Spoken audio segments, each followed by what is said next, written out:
Plantas. Algas e fungos são seres vivos e não se locomovem.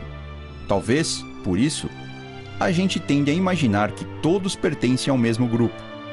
Mas não é bem assim.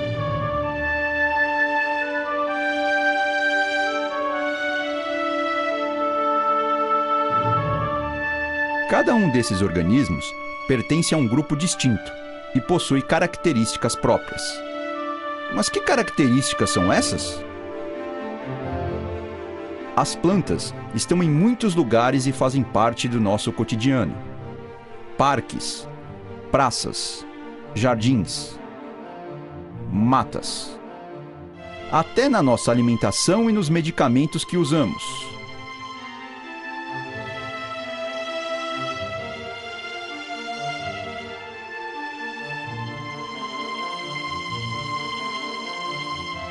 Além de estarem na base da cadeia alimentar, também são responsáveis pela produção de parte do oxigênio que respiramos.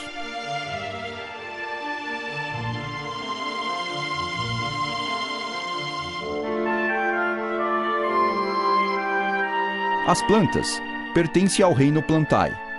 Elas são organismos eucariontes pluricelulares autótrofos fotossintetizantes. Organismos eucariontes são aqueles que possuem núcleo organizado, ou seja, envolto por uma membrana.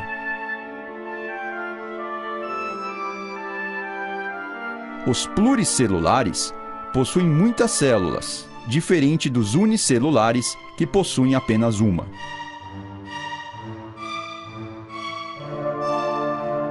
Os seres autótrofos são capazes de sintetizar a matéria orgânica que precisam para sobreviver, seu alimento. E os seres fotossintetizantes fazem isso utilizando a energia luminosa.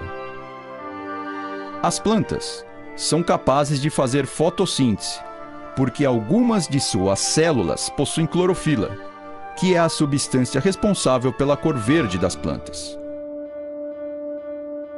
A clorofila está presente em uma organela chamada cloroplasto.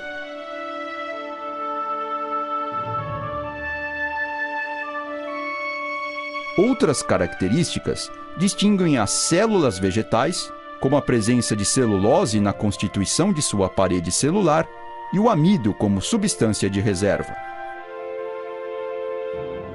A celulose é o que confere proteção e sustentação a uma célula vegetal.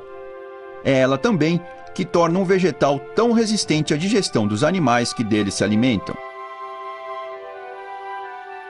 Apenas alguns micro-organismos, como os que estão presentes no sistema digestivo dos animais ruminantes, conseguem digerir a celulose.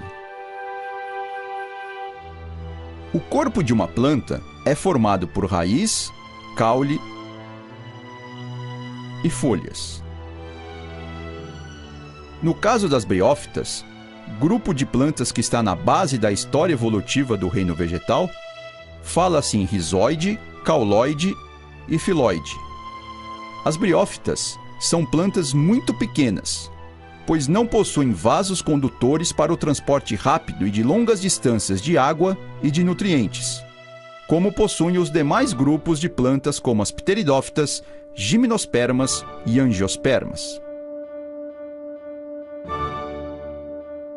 Quando ouvimos a palavra alga, vem logo em nossa mente: ah, aquelas plantinhas! Talvez isto aconteça porque as algas mais conhecidas por nós sejam aquelas que se assemelham morfologicamente às plantas. As algas pertencem ao reino protista, mas isso não significa que elas possuam uma característica única.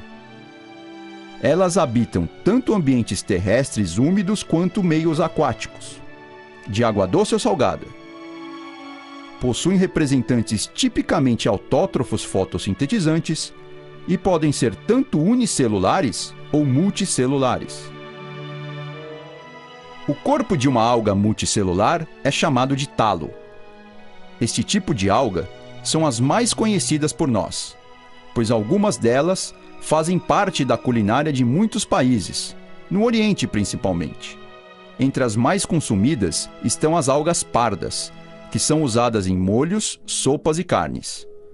Esse tipo de alga também é usada na indústria farmacêutica e cosmética, na fabricação de gelatinas e na produção de meio de cultura para células. As algas verdes também possuem grande importância econômica. Este grupo de algas, especificamente, tem características comuns às plantas. A presença de clorofila A e B como pigmentos fotossintetizantes e o amido como substância de reserva. Isto levou alguns cientistas a acreditar que sejam essas algas os ancestrais das plantas. Mas não podemos nos esquecer das minúsculas algas unicelulares. Apesar de serem microscópicas, elas são de grande importância em nossas vidas. Algumas destas algas são fundamentais para a manutenção do teor de gás oxigênio do ar atmosférico e da água. Estima-se que de toda a fotossíntese que ocorre na Terra, a maior parte seja realizada pelas algas microscópicas presentes no fitoplâncton e apenas 10% pelas demais algas e plantas. E, como você já sabe, a fotossíntese é a grande responsável pela existência de oxigênio na atmosfera.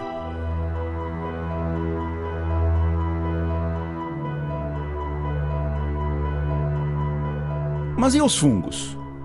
Os fungos também fazem parte do nosso cotidiano.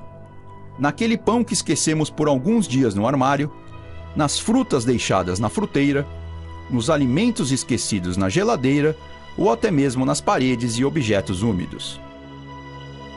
Na natureza, encontramos fungos nas árvores ou na grama, como os cogumelos.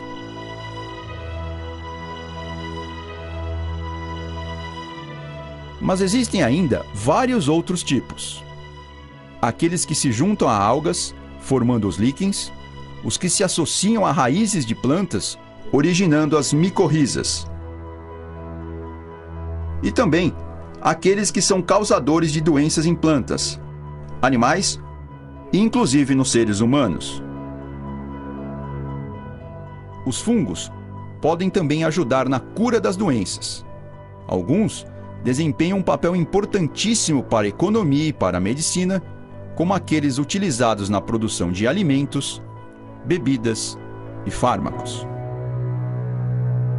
Afinal de contas, quais características distinguem um fungo? Os fungos pertencem ao reino Fungi. Eles são seres vivos eucarióticos e podem ser tanto unicelulares, como as leveduras, quanto multicelulares, como os fungos filamentosos. Todos os fungos são heterótrofos, e a maior parte das espécies apresenta duas características comuns aos animais. A primeira é a presença de um polissacarídeo que também compõe o exoesqueleto dos artrópodes, chamado quitina, na sua parede celular. A outra característica é a capacidade desses organismos de armazenar glicogênio como substância de reserva. Os fungos filamentosos são constituídos de hifas, filamentos delgados que em conjunto formam um micélio. São exemplos de fungos filamentosos os cogumelos, as orelhas de pau, os bolores dos alimentos e dos objetos. Estes organismos obtêm alimento pela liberação de enzimas que digerem a matéria orgânica. Esta matéria orgânica pode ser constituinte de organismos mortos, no caso de fungos decompositores ou saprófagos, ou de organismos vivos, no caso de fungos parasitas. A maioria dos fungos são aeróbios e, portanto, utilizam oxigênio na respiração celular. Entretanto, na ausência de oxigênio, alguns são capazes de realizar fermentação, sendo assim denominados de anaeróbios facultativos. Algumas leveduras realizam a fermentação alcoólica, processo de grande importância industrial. Este fungo, na ausência de oxigênio, oxida a glicose em álcool etílico, usado na produção de bebidas, e gás carbônico, responsável pelas bolinhas que vemos no pão. Agora que você já conhece um pouco mais sobre as plantas, algas e fungos, fica mais fácil entender que, embora possamos encontrá-los no mesmo ambiente, eles são organismos distintos, com características próprias e que, às vezes, podem se associar com outros organismos, num processo chamado de simbiose. Os líquens, por exemplo, são associações de algas e fungos. Nesta associação, o fungo é responsável pela estrutura, pela obtenção de água e sais minerais, além de proteger o líquen dos raios solares. A alga fica responsável por produzir alimento através da fotossíntese.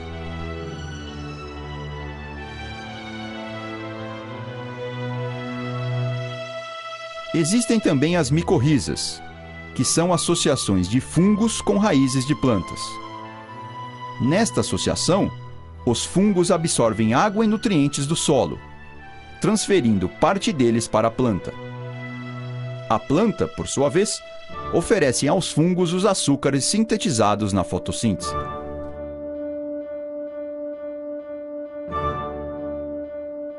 Com todas essas informações, dá para perceber que são as características próprias de cada um que tornam as plantas, as algas e os fungos organismos tão importantes na natureza.